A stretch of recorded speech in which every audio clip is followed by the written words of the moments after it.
இந்த பாபா அபிஜித், இந்திரஜித், அபிஜித், அப்ரஜித். அந்த கப்பேடு. Indian coach வந்து ஒரு வேலை பார்த்துருக்காரு. இந்தியன் கோச் யாரும் தெரியுமா? MS தோனி. ஆறுசாமினா தெரியாது. சாமி படத்துல வர விக்ரம். எல்லாருக்குமே பிடிச்ச ஃபேவரட் சர் ஜடேஜா, ரவீந்திர ஜடேஜா. ஐபிஎல்ல எந்த டீம்? தெரியாதுடா. ஐபிஎல்ல எந்த டீமுக்கு ஃபேன்? இல்லை, நான் தோனிக்கு மட்டும் தான் ஃபேன். நான் யாருக்கும் ஃபேன் கிடையாதுடா.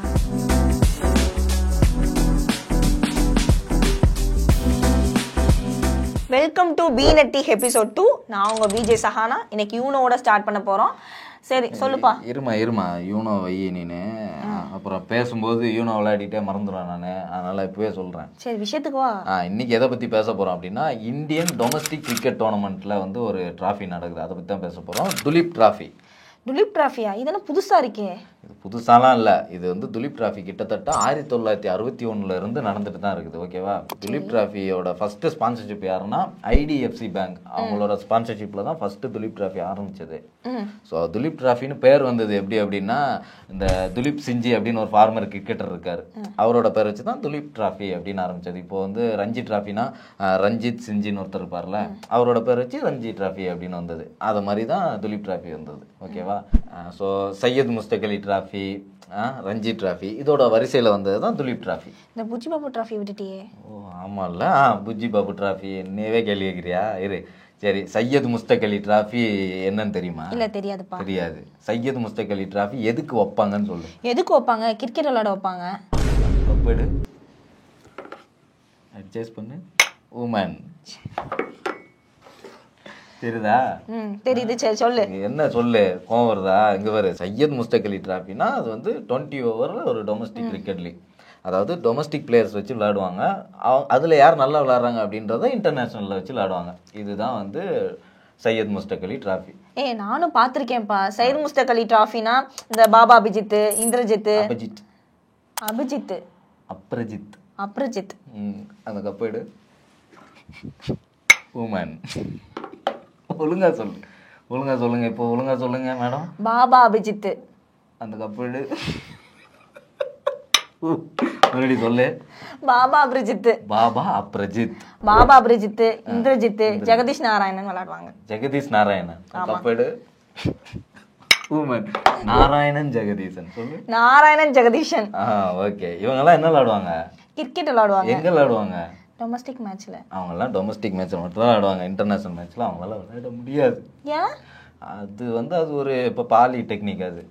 அது வேற. ஆமா, இந்த டைம்ல எதுக்கு துலீப் டிராஃபி இவ்வளோ ஹைப் ஆகுது? எல்லா வருஷமும் நடக்கிறதானே? எல்லா வருஷமும் நடக்கிறது தான். பட் ஆனா இப்போ வந்து ஒரு அப்டேட்டட் வெர்ஷனா புது பரிணாமத்தோட வந்து துலீப் டிராஃபி வந்து வந்திருக்குது. அதை யார் பார்த்தா அப்படின்னா, இந்தியன் கோச் வந்து ஒரு வேலை பார்த்துருக்காரு. இந்தியன் கோச் யாரும் தெரியுமா? MS தோனி. தோனியா? அந்த கப்பேடு. ஆமா. உமன். என்ன நினைச்சுக்கிட்டு இருக்க? எங்களுக்கு MS தோனி தான் எல்லாமே. Captain, wicket keeper, bowler, audience, referee எல்லாமே எங்களுக்கு கேப்டன் தான். எங்க தோனி தான், MS தோனி தான். கிரிக்கெட்னால MS தோனி தான். இப்ப என்னன்ற? சரி கோவப்படாத. கோவப்படதான் செய்வேன். எங்க MS தோனியை பத்தி பேசல. சரி ஓகே. நான் MS தோனி பத்தி பேசல. சரி. பட் ஆனா இந்தியன் கோச் யாருன்னு கேட்டா அதுக்கு பதில் சொல்லல. உனக்கு வேணா 2-3 க்ளூ கொடு. அவர் வந்து MS தோனியோட ஒரு வெரி க்ளோஸ் ஃப்ரெண்டு. ஆமா. MS தோனியோட பேரை சொன்னாலே அவருக்கு வந்து ஒரு சூப்பரா இருக்கும். 7ஆம் நம்பர் பார்த்தாலே பரவசமாயிருவாரு. கௌதம் கபீர். கரெக்ட், அவரே தான். கௌதம் கம்பீரே தான். அதாவது வந்து KKR IPLக்கு ஜெயிச்சு கொடுத்தாருல, அதுதான் வந்து கௌதம் கம்பீர் தான் நமக்கு இந்தியன் டீமோட கோச். அவர் பார்த்த வேலை தான். என்ன பண்ணியிருக்காரு, அவர் எப்பவுமே பண்ற மாதிரி இந்த பவுலர் எல்லாம் பேட்ஸ்மேன் ஆக்குறது, பேட்ஸ்மேன்லாம் பவுலர் ஆக்குறது, இந்த மாதிரி வேலைலாம் பார்ப்பார்ல. இப்போ அதே மாதிரி என்ன பண்ணியிருக்காரு அப்படின்னா, இந்த செப்டம்பர்ல லாஸ்ட்ல வந்து பங்களாதேஷ் டெஸ்ட் சீரிஸ் வருதுல்ல, அது வரைக்கும் நீங்க 1 மந்த் நீங்க சும்மா நாடா இருப்பீங்க, போய் நீங்க எல்லாரும் துலீப் டிராஃபி ஆடுங்க அப்படின்னு சொல்லி இன்டர்நேஷனல் பிளேயர்ஸ் எல்லாத்தையும் வந்து டொமஸ்டிக் அனுப்பிட்டாரு நம்ம கௌதம் கம்பீர். அப்ப அந்த ஸ்கூல் பிள்ளைங்களாம் சம்மர் ஹாலிடேஸ்க்கு அசைன்மெண்ட் கொடுப்பாங்களே, அந்த மாதிரி 1 மந்த் நீ வந்து வேலையை பாரு, இந்த வேலை வாய்ப்பு திட்டம் மாதிரி.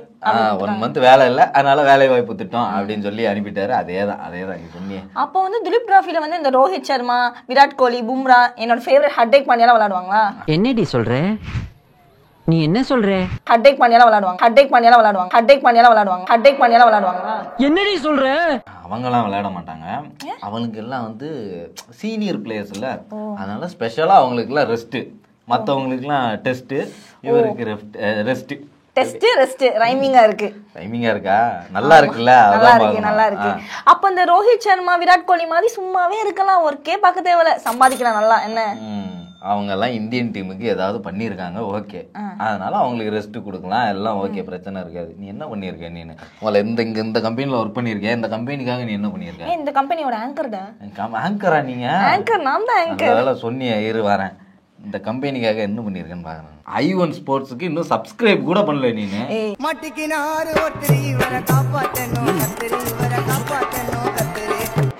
இல்ல இங்க பாரு, தொழில் ரகசியத்தை வெளியே சொல்லாத.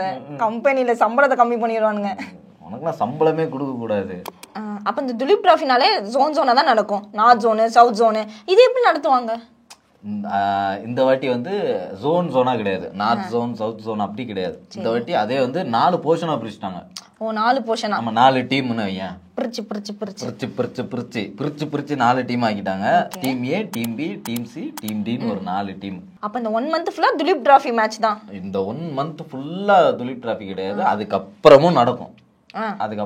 ஆனா எப்படி நடக்கும் அப்படின்னா 2 செட் ஆஃப் இதுவா நடக்கும். இப்ப இந்த 2 set of match, first match வந்து 45 நாளைக்கும், ரெண்டாவது மேட்ச் வந்து அடுத்த செட் ஆஃப் டேஸ்க்கு நடக்கிற மாதிரி. ஃபர்ஸ்ட் மேட்ச் இல்ல, அதாவது ஃபர்ஸ்ட் 45 டேஸ் வந்து ஒரு செட் ஆஃப் மேட்சஸ், ஓகேவா? அதுலதான் வந்து இன்டர்நேஷனல் பிளேயர்ஸ் எல்லாம் இருப்பாங்க. அந்த 45 நாள்லயே இன்டர்நேஷனல் பிளேயர்ஸ் எல்லாம் விளையாடுவாங்கல்ல டொமஸ்டிக்ல, அதுல யாரு பெஸ்டா ஆடுறாங்களோ அவங்கள மட்டும் இன்டர்நேஷனல் மேட்சஸ்க்கு எடுத்துப்பாங்க. அதுக்கப்புறம் ரெண்டாவது செட்ல என்ன நடக்கும்னா ஒன்லி டொமஸ்டிக் பிளேயர்ஸ் மட்டும் விளையாடுவாங்க. ஓகேவா? அப்ப இதுல ஜெயிக்கிறவங்களுக்கு என்ன கிடைக்கும்? இதுல ஜெயிக்கிறவங்களுக்கு என்ன கிடைக்கும்ன்றதை விட இதுல தோத்தாலும் ஓகே, பட் ஆனா அந்த ஸ்பெசிஃபிக்கா ஒவ்வொரு டீமுக்கு ஒவ்வொரு பிளேயர்ஸ் வந்து பெர்ஃபார்ம் பண்ணியிருப்பாங்கல்ல, அது எல்லாருக்குமே வந்து நான் முன்னாடியே சொன்ன அந்த பங்களாதேஷ் சீரீஸ், ஆஸ்திரேலியா, இங்கிலாந்து, அப்புறம் வேர்ல்டு டெஸ்ட் சாம்பியன்லாம் எல்லாத்துக்குமே வாய்ப்பு கிடைக்கும். உங்களுக்கு பெரிய விஷயம் தானே, ஒரு பெரிய பிளாட்ஃபார்ம்னு கூட சொல்லலாம். அதான். சரி, இந்த ரிவ்யூக்குள்ள போயிடலாம். டீம் ஏல யார் யாரெல்லாம் விளையாடுறா? டீம் ஏல யார் யார் வேணாமா? இப்ப பாரு சொல்றேன் பாரு. Team A Shubman Gill captain, Mayank Agarwal, Riyan Parag, Dhruv Jurel, KL ராகுல், திலக் வர்மா, சிவம் டுபே, தனுஷ் கோட்டியான், குல்தீப் யாதவ், ஆகாஷ் தீப், பிரசித் கிருஷ்ணா, கலீல் அகமது, ஆவேஷ் கான், வித்வாத் காவரப்பா, அப்புறம் குமார் குஷாக்ரா, அப்புறம் சஸ்வத் ராவத். இதுதான் வந்து டீம் ஏ. அப்ப இல்ல பெரிய தலைங்கலாம் விளையாடுவாங்கல்ல? பெரிய தலைங்கலாம் விளையாடுவாங்க. பெரிய தலை யாரெல்லாம் இருக்கா சொல்லவா? யாரு இதுல? கில்லு, அப்புறம் நம்ம மயங்க் அகர்வால், அப்புறம் ரியான் பராக், த்ருவ் ஜுரல், கேஎல் ராகுல், திலக் வர்மா, அப்புறம் நம்ம ஆறுசாமினா தெரியாது? சாமி படத்துல வர விக்ரம். ஐயோ, ஆறுசாமிமா சிக்ஸர் மணி தெரியாதா? இல்ல தெரியாதுப்பா. சிவம் டுபே, இதுல வேற சிஎஸ்கே ஃபேன் வர வெளியே சொல்லிட்டாரே. நான் சிஎஸ்கே ஃபேன்லாம் கிடையாது, தோனி ஃபேன். கப்பேடு ஓமன் போடா. இதெல்லாம் வந்து டீம் ஏ. சரியா? அதான் சுப்மன் கில்லாம் இருக்காங்கன்னா அப்ப பாத்துக்க. ஆனா எனக்கு என்ன ஒரு டவுட்னா, சுப்மன் கில் ரன் அடிச்சாலும் பதவி, கேப்டன் பதவி அல்லது ஓப்பனிங் கொடுத்துட்றாங்க. ரன் அடிக்கலனாலும் ஓப்பனிங் பதவி கொடுத்துட்றாங்க, அல்லது கேப்டன் பதவியுமே கொடுக்குறாங்க. ஆனால் அதான் எப்படின்னு தெரியல, அதான் எனக்கு டவுட்டாகவே இருக்குது. அண்ட் இந்த டீமில் இன்னொன்று பார்த்தோம்னா கேஎல் ராகுல். கேஎல் ராகுல் வந்து இந்த டொமஸ்டிக்கில் வந்து கேஎல் ராகுல் விளையாடுறது ரொம்ப கஷ்டமாக தான் இருக்குது. ஏன்னா வந்து கேஎல் ராகுல் வந்து ஒரு எலைட் பிளேயர் லிஸ்ட், கிட்டத்தட்ட ஒரு பெரிய பிளேயர் தான். ஏன்னா ரோஹித், கோலி அந்த வரிசையில கேஎல் ராகுலும் உண்டு. இந்த இடத்துல ஒரு டொமஸ்டிக் பிளேயரா பார்க்கும்போது கஷ்டமா தான் இருக்கு, என்ன பண்றது. பட் ஆனா என்னோட சஜஷன் என்னன்னா கேஎல் ராகுல் வந்து அந்த எல்எஸ்டி ஓனரை நம்பாம இருந்தா நல்லது. யார் அந்த எல்எஸ்டி ஓனர்? அது ஒரு பெரிய கதை. என்ன எனிவே கேஎல் ராகுல் விளையாண்டு இந்த டொமஸ்டிக்லயும் நான் யாருன்னு சொல்லி கண்டிப்பா நிரூபிப்பாரு. கேஎல் ராகுல் வந்து டவுன்ஃபால்லே இருக்க மாட்டாரு. அவர் இனிமேல் ரன் அடிச்சு அவர் வாழ்க்கையே பிரைட் ஆகும்.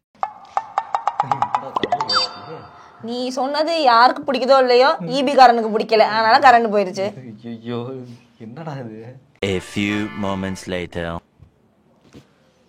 எப்பறா கரண்ட் வந்துச்சுடா. இனிமேல் நான் இந்த வீரவசனம் இந்த அவர் வந்துருவாரு, அவர் வரட்டும், நான் எதுவும் சொல்லல. அவர் பொறுமையா வரட்டும், நான் எதுவும் பேசல. ஓகே, இப்ப டீம் பி போயிடலாமா? டீம் பி பத்தி சொல்லி யார் யாரெல்லாம் விளையாடுறாங்க. டீம் பி சொல்றதுக்கு முன்னாடி வந்து ஒரு பெஸ்ட் கேப்டனும் சொல்லலாம் இந்த பையன். அதான் நான் முன்னாடியே சொன்னேன்ல, அபிமன்யு பிரகதீஸ்வர ரங்கநாத ஈஸ்வரன். பேர் பெருசா இருக்கு. பேர் பெருசாக தான் இருக்கும், ஆனால் பிளேயர் நல்ல பிளேயரு, அதுக்கேற்ற மாதிரி ரன்னும் அடிச்சிருக்கான். ஒரு 100 முன்னாடி சொன்ன மாதிரி 50 நிறைய பண்ணியிருக்கான். ஸோ ஒரு அண்டர்ரேட்டட் பிளேயர் கீழே ஒரு டீம் கொடுத்துருக்காங்கன்றது ஒரு பெரிய நல்ல விஷயம் பிசிசிஐ பண்ணதுல. அது ஒரு பெரிய நல்ல விஷயமும் கூட. அண்ட் இந்த டீம்ல யார் யார் இருக்கா அப்படின்னா, Abhimanyu Easwaran captain, Yashasvi Jaiswal, Sarfaraz Khan, Rishabh Pant, Musheer Khan, Nitish Kumar Reddy, Washington Sundar, Ravindra Jadeja, Mohammed Siraj, S Dayal, Mukesh Kumar, ராகுல் சகர், சாய் கிஷோர், மோஹித் அவஸ்தி அண்ட் நாராயணன் ஜெகதீசன். சரி, இந்த டீம்ல யார் பெரிய தலை? இந்த டீம்ல யார் பெரிய தலை அப்படின்னு பார்த்தோம்னா, அண்டர்ரேட்டடா இருக்கிறதுனால அபிமன்யு ஈஸ்வரன் இது வரைக்கும் கேப்ட் ஆகல, அதாவது அன்கேப்ட்ல தான் இருக்கான். அதனால அவனை பத்தி நம்ம பேச வேண்டாம். அண்ட் வந்து எஸ்எஸ்வி ஜெய்ஸ்வால், தென் வந்து சர்ஃப்ராஸ் கான்லாம் எடுத்துக்கிட்டோம்னா, இதுக்கு முன்னாடி நடந்த ஒரு சீரீஸ்ல கிட்டத்தட்ட வரிசையா 2 மேட்ச் 50 அடிச்சு ப்ரூவ் பண்ணி இருக்கிறான். அதனால இந்த டொமஸ்டிக்லயுமே வந்து சர்ஃப்ராஸ் கான் வந்து ஒரு பெரிய. அப்ப இந்த டீம்ல புது பிளேயர்ஸும் விளையாடுறாங்க.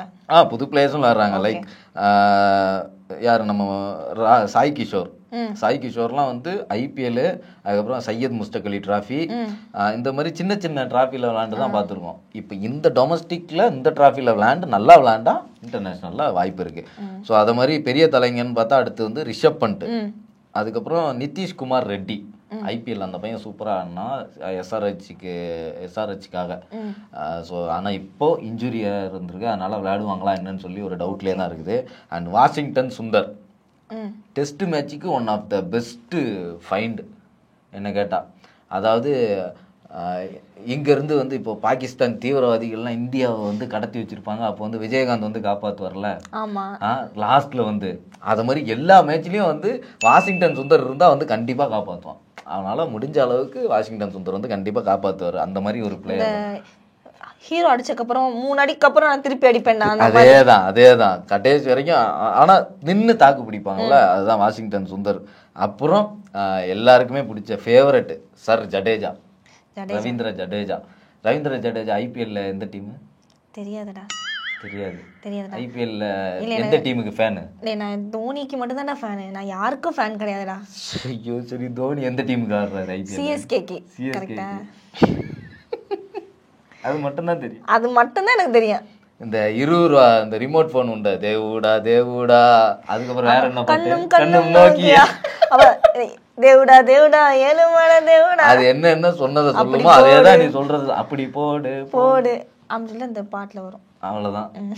என்ன எனக்கு தெரிஞ்சது தோனி, சிஎஸ்கே அவ்வளவுதான். எனக்கு தோனி, சிஎஸ்கே, வேற எதுவும் தெரியாது. Woman okay. நான் கிரிக்கெட் மேட்ச்ல பார்க்க மாட்டேன்டா. சரி ஓகே. சரி, டீம் சி பத்தி சொல்லு. டீம் பி இன்னும் முடியல, டீம் சி க்கு போறேன். டீம் பி பத்தி சொல்லு. அது ரவீந்திர ஜடேஜா இருக்கார்ல, அது முடிஞ்சோன்னா முகமது சிராஜ், எஸ் தயால், அப்புறம் முகேஷ் குமார், ராகுல் சஹர், சாய் கிஷோர் முன்னாடி சொன்ன மாதிரி, தென் மோஹித் அவஸ்தி, தென் நாராயணன் ஜெகதீசன். இதுல வந்து முகமது சிராஜும் எஸ் தயாலும் பார்க்கும்போது கொஞ்சம் ஒரு மாதிரி தான் இருக்கும். பவுலிங்லாம் நல்லா இருக்குமா, ரன்னு பறக்குமே அப்படின்னு. பட் என்ன பண்ணுறது, டீம் பி பாவம் தான், அதனால அட்ஜஸ்ட் பண்ணிப்போம். ஸோ நாராயணன் ஜெகதீசன் வந்து இதில் விக்கெட் கீப்பராக இருக்காரு. And next move to the team C. Team C வந்து ருத்ராஜ் ஹேண்டில் பண்ண போறாரு. டீம் பற்றி சொல்லு. ருத்ராஜ் கைக்வாட் கேப்டன். ஓகேவா, கொஞ்சம் அமைதியாக பேச. அந்த பக்கத்தில் கம்பீர் கேட்டுட்டு இருக்காரு. கேப்டன் கேட்டால் வந்து தம்பி கேப்டனை மாற்றுங்கன்னு நம்மளே சொல்லுவார். அதனால கொஞ்சம் அமைதியாக சொல்லிப்போம். ஸோ டீம் சியில் யாரெல்லாம் இருக்கா அப்படின்னா, ருத்ராஜ் கைக்வாட் கேப்டன், அப்புறம் வந்து சாய் சுதர்ஷன், தென் ரஜத் பட்டிடார், தென் அபிஷேக் போரல் விக்கெட் கீப்பர், அப்புறம் வந்து சூரியகுமார் யாதவ், பாபா இந்திரஜித், அப்புறம் ஹிருத்திக் ஷோக்கின், மனவ் சுதர், உம்ரான் மலிக், வைஷக் விஜயகுமார், அன்ஷுல் காம்போஜ், ஹிமான்ஷு சௌஹான், மயங்க் மார்க்கண்டே, ஆரியன் ஜூயல், சந்தீப் வாரியர். சரி ஓகே, இவ்வளோ சொன்னல. இதில் ஸ்கைன்னு ஒருத்தர் சொன்னல, சூரியகுமார் யாதவ். வானம், எனக்கு தெரிஞ்ச வானம் தான் ஸ்கைனா. வானம் என்னடா, சரி விடு, ஸ்கை எல்லாம் சொல்லக்கூடாது. சூரியகுமார் யாதவ்னு யாருன்னு தெரியுமா? எனக்கு யாரும் தெரியாதுடா, நீ சொல்லு. உனக்கு யாரும் தெரியுமா? 360 என்னன்னு தெரியுமா? இல்ல தெரியாதுடா, எனக்கெல்லாம் தெரியாது. எனக்கு தோனி அடிக்கிற ஹெலிகாப்டர் ஷாட் மட்டும் தான் தெரியும். பெரிய தோனி ஃபேனா இருப்பா போல. வெறியன்டா, வெறியன். ஸோ சூரியகுமார் யாதவ்னா ஒரு பெரிய பிளேயர், ஒரு ஒன் ஆஃப் த ஹைலைட்டாக பார்க்கக்கூடிய, வேர்ல்டு கிரிக்கெட்டை ஹைலைட்டாக பார்க்கக்கூடிய ஒரு இந்தியன் பிளேயர், 360 பிளேயர்னு வச்சுக்கலாம். சுத்தி சுத்தி அடிப்பாரோ? அதனால தான் 360 பிளேயர் ஏபி டிவிலியர்ஸ் மாதிரி. ஓ சரி சரி. ஓகேவா, அடிக்காத இடமே கிடையாது. பின்னாடி முன்னாடி சைடில் அம்பேர் காலு கீழே எல்லா இடத்துலையும் அடிப்பாங்க. நல்லவே ஆல்ரவுண்டரா இருந்திருக்காண்டா. உண்மையான ஆல்ரவுண்டர்னா இதுதான். ஓகேவா. ஸோ இதுல பெரிய தலை அப்படின்னு நம்ம பார்த்தோம் அப்படின்னா ருத்ராஜ் கைக்வாட். ஃபர்ஸ்ட் எடுத்துப்போமே ருத்ராஜ் கைக்வாட். இது வரைக்கும் டெஸ்ட்ல வாய்ப்பு கிடைச்சி நல்லாவே பண்ணியிருக்காரு. ஓகே, ஒரு நார்மல் பெர்ஃபார்மன்ஸ் ஓகே தான். பட் ஆனால் கில்லு தென் எஸ்எஸ்வி ஜெய்ஸ்வால் அந்த அளவுக்கு கம்பேர் பண்ணி பார்க்கும்போது ருத்ராஜுக்கு இன்னும் வாய்ப்பு கிடைக்கல அப்படின்னு தான் சொல்லணும்.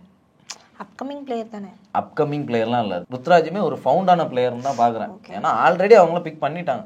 இனிமேல் என்ன பண்ணணும்னா ருத்ராஜுக்கு நிறைய வாய்ப்பு கொடுத்து செக் பண்ணணும். அப்படின்னா தான் ருத்ராஜ் கைக்வாடாலேயும் முடியும் அப்படின்றது தெரியும். தென் ரஜத் பட்டிடார் எப்படின்னா நல்ல பிளேயர், தரமான பிளேயர். பட் ஆனால் இதுக்கு முன்னாடி நடந்த எல்லா டெஸ்ட்லேயும் வந்து டக் அவுட் தான் இருக்கலாம். டக் அவுட் ஆயிட்டாரா? ஆமா, டக் அவுட் 5 ரன் 6 ரன். அது ஒரு சின்ன வருத்தம்.